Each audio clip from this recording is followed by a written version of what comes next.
If cottagecore is your aesthetic and you've been wanting a patchwork quilt, don't go spend a fortune on one without letting me show you how to make it yourself first. This style of quilt is super beginner friendly and it's perfect if you want something cozy, custom, and that you can use your own personal stash to create. Here at Dulcie's Attic, we're all about approachable tutorials, beginner friendly tips, and making quilting feel more welcoming than overwhelming. And if after this tutorial you still want a patchwork style quilt, or any quilt for that matter, but don't want to make it yourself, then reach out to me and I would love to make something beautiful and custom just for you. Now let's get started with this tutorial. The first thing you want to do is look through your stash and see what stash of what fabrics you have that would be good for your quilt. So for this quilt, I'm actually making a baby quilt and the theme is Winnie the Pooh.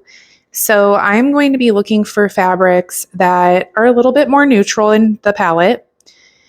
And so I went with a lot of creams and blues and some browns, like warmer tones to kind of offset that.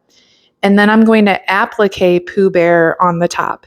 Now you don't have to applique anything on your patchwork quilt, but it is an option if you wanted to add a little more to it. So I got all my fabric selected. You could also go to the store and just buy yardage that you like. So for a baby size quilt, an average size is 40 inches by 50 inches.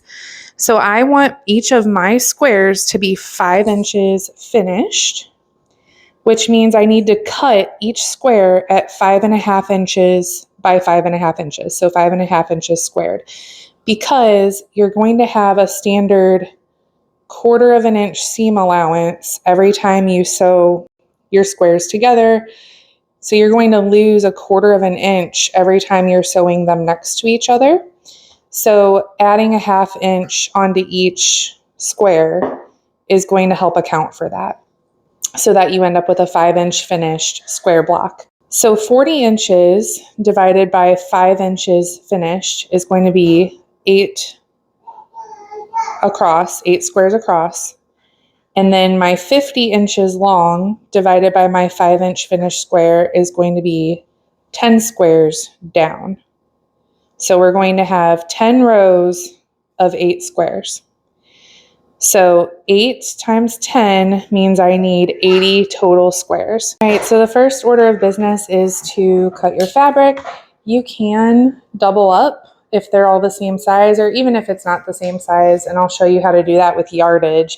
This is leftover layer cake or 10-inch squares that I had, so I just stacked them up evenly on top of each other. Make sure you have a really sharp rotary blade put in, otherwise you're going to get uneven, jagged cuts. But I'm starting here at the 10-inch line, and remember I need to cut them at 5.5. So I'm going to come over here on my mat to where it says 15.5. That way I have that 5.5 inches, and I'm going to make my cut. Just turn my mat, and let's see, 1, 2, 3, 4, 5.5. Make the next cut.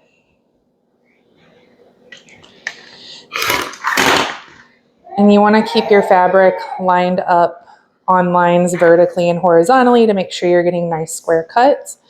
But that just gave me 1, 2, 3, 4 of my 5.5-inch blocks that I needed. You can fold your yardage in half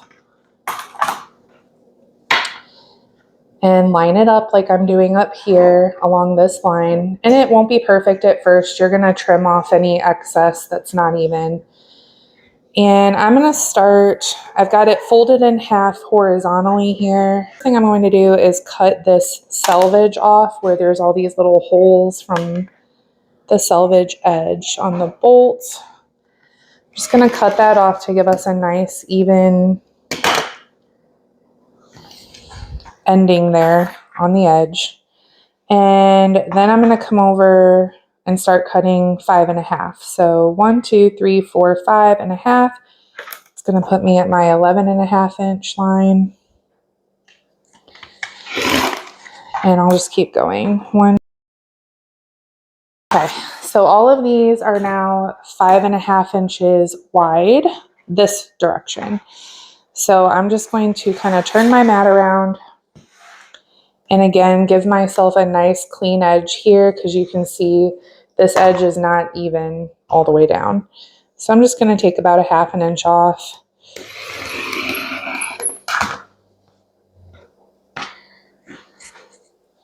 Okay.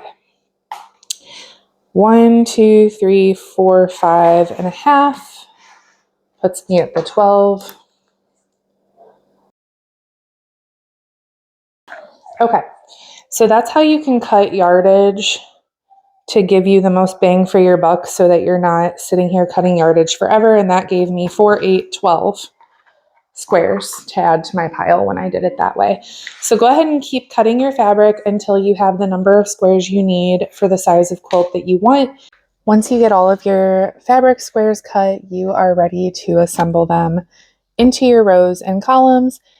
For a truly classic patchwork quilt look, you'll want to separate your fabrics into solids versus patterns. Or if you have all solids or all patterned fabric, you can separate them by colorway, like dark versus light.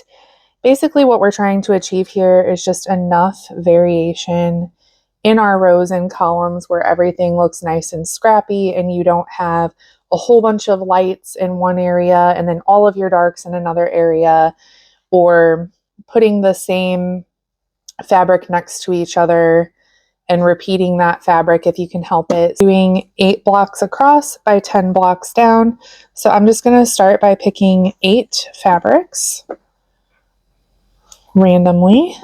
All right, so I've got my 8 pieces that I want to include. And so when you go to sew together, you're going to put, you'll hear it in quilting, right sides together or pretty sides together. So the right side is the one that you want to show on your quilt. So I'm just going to sandwich these together, a 1/4 inch seam allowance. Just start sewing down that edge. You do not have to backstitch because these seams are going to be secured through the quilting process. You certainly can if you're more comfortable doing that. It's not going to hurt anything, but you don't have to. And so when you unfold, there's your first set of blocks. So I'm going to continue sewing these together 2 at a time. And then once I have multiple pairs of these, I'll just do the same thing where I align the edges and sew them until I get my first row. We have, let me take you over here. We have our first row done with our 8 blocks. So now I'm going to make the next row, and I'm just going to alternate to make sure that I'm not putting another square the exact same color in the next row and so forth, because we want it to be nice and patchworky with different patterns. All right, once you're happy with the layout of that next row and you can kind of see how it'll look right underneath your first row, stitch it up. Stitch it up the exact same way that you did the first row, and then I'll show you how you can assemble your rows together. When you have finished assembling more than one row, so in my case I just have my first 2 here, it's time to go ahead and stitch them together. So just like you did with your individual squares, you're going to lay them right sides together, but pay careful attention that you are matching up your seams. An easy way to do this and to get your seams to nest together is to have one seam going one way, so this one's going down, and then the other side is going up. So see how they're opposite directions here?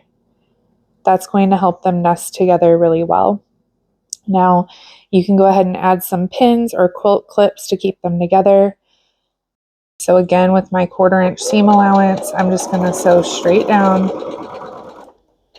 and kind of adjust as needed to make sure that my edges are staying lined up and that my seams are staying lined up.